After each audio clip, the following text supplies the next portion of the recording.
Olá, tudo bem? Eu sou o Luciano Amor, sou engenheiro civil, engenheiro de segurança do trabalho.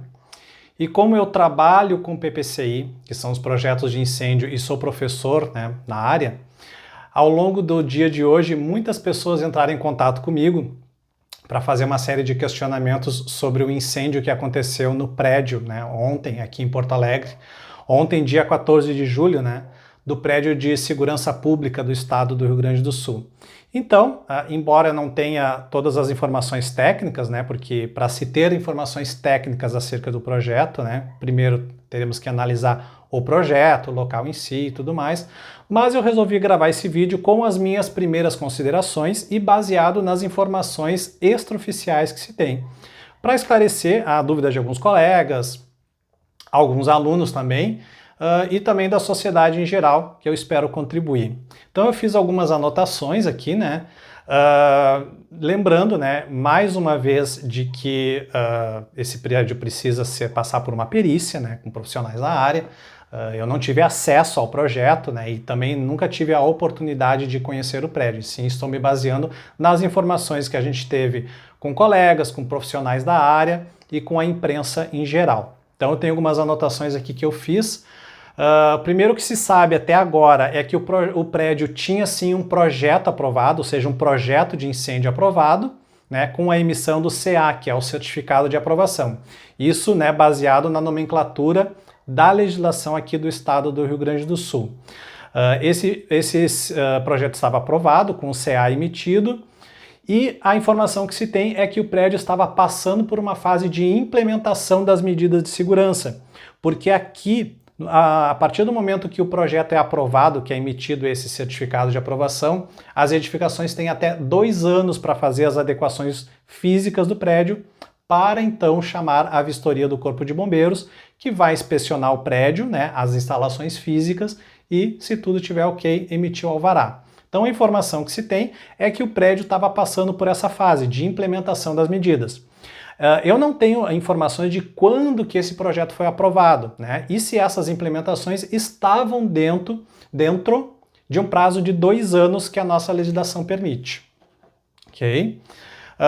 Mais uma vez salientando, eu não tenho aqui o propósito nenhum de ser taxativo, e simplesmente dar as minhas considerações enquanto profissional da área.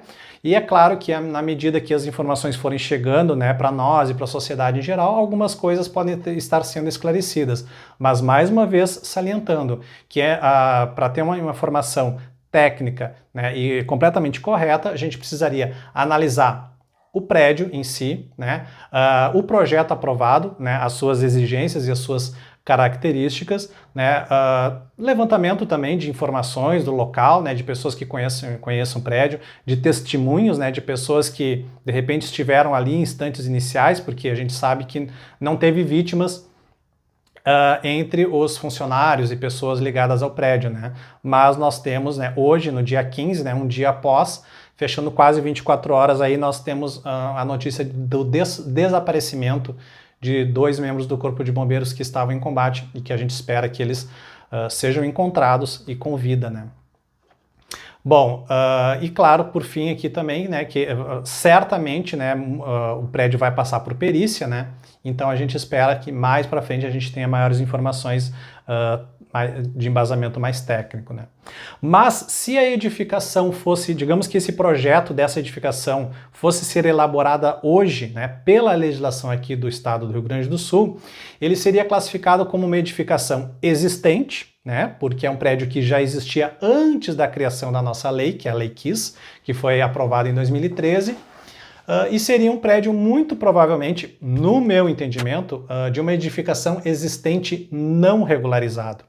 Porque nós temos aqui uma separação de uma edificação existente regularizada e não regularizada. E isso depende de documentação.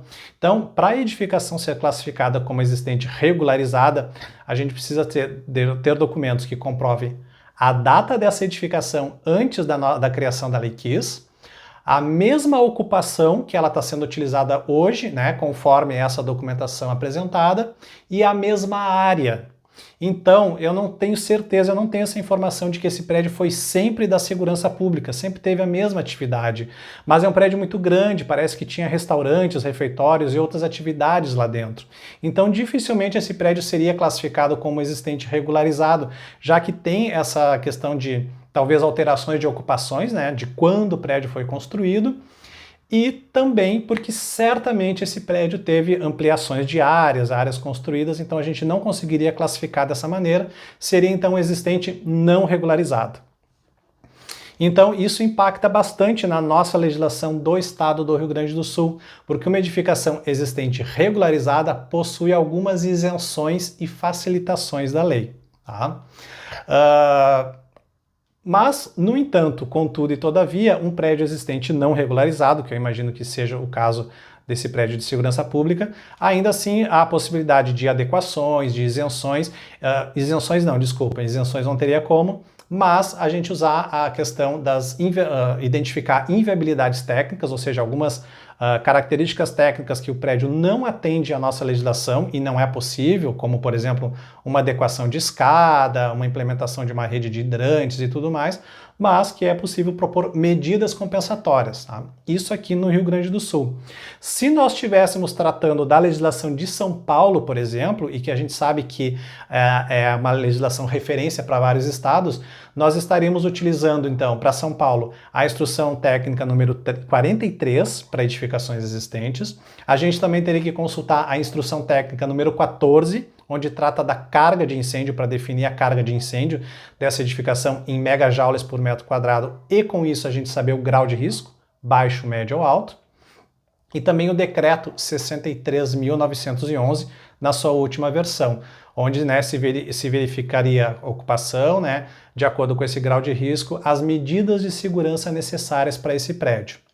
Em se tratando do Rio Grande do Sul, por ser uma edificação existente não regularizada, nós não poderíamos usar a resolução técnica número 5, parte 7.1, porque ela trata somente das edificações existentes regularizadas.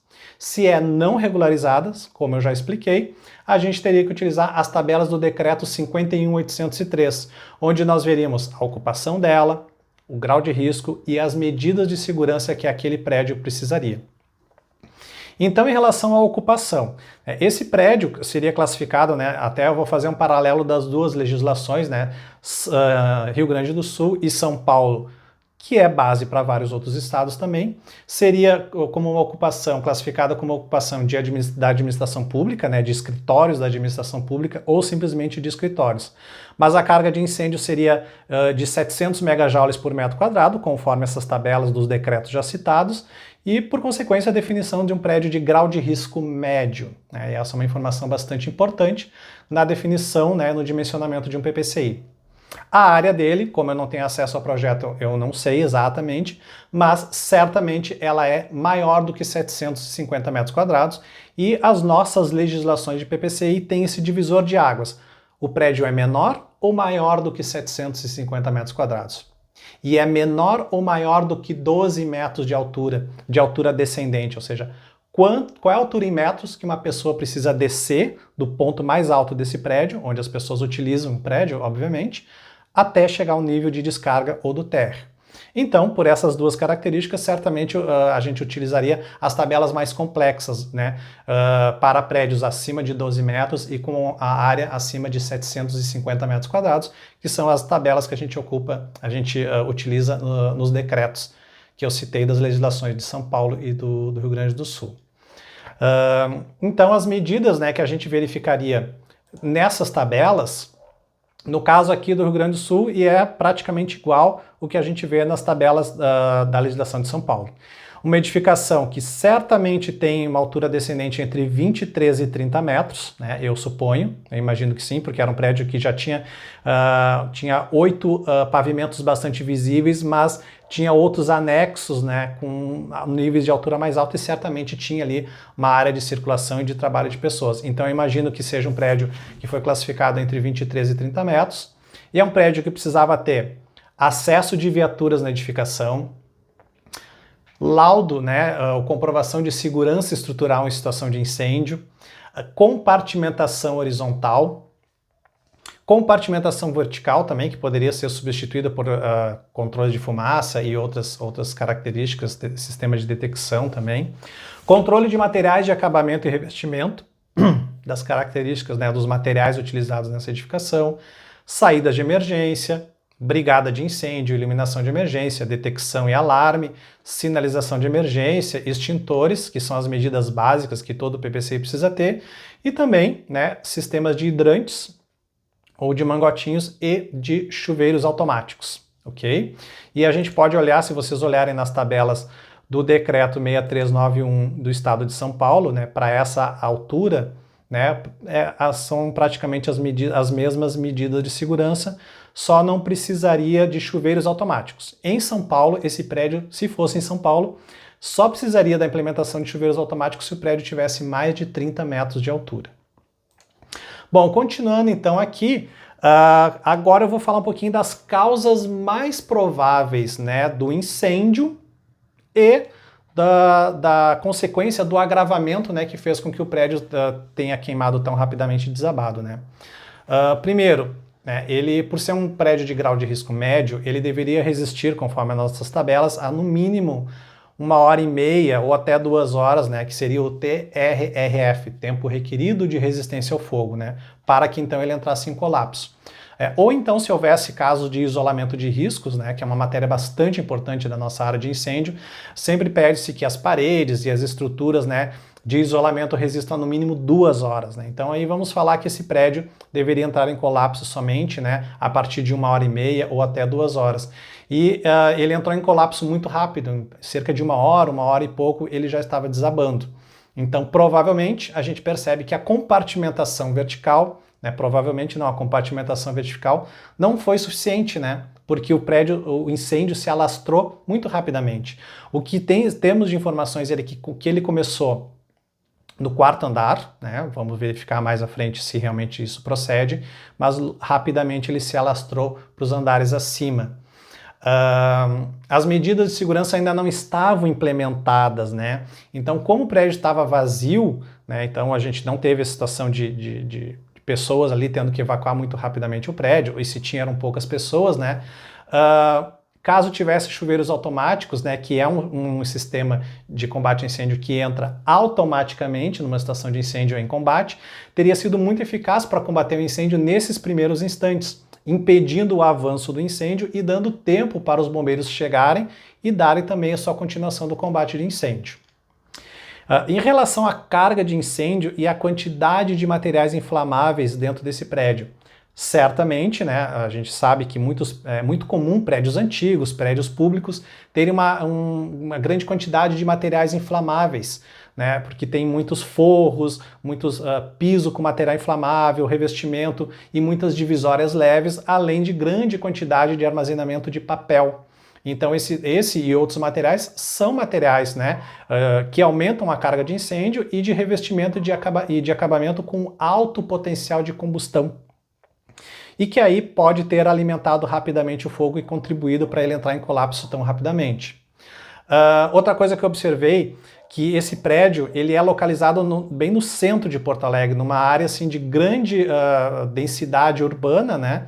Então ele tem uma dificuldade, uma certa limitação do acesso das viaturas, porque a legislação diz que a situação ideal é que o caminhão do Corpo de Bombeiros possa circular por todo o perímetro da edificação.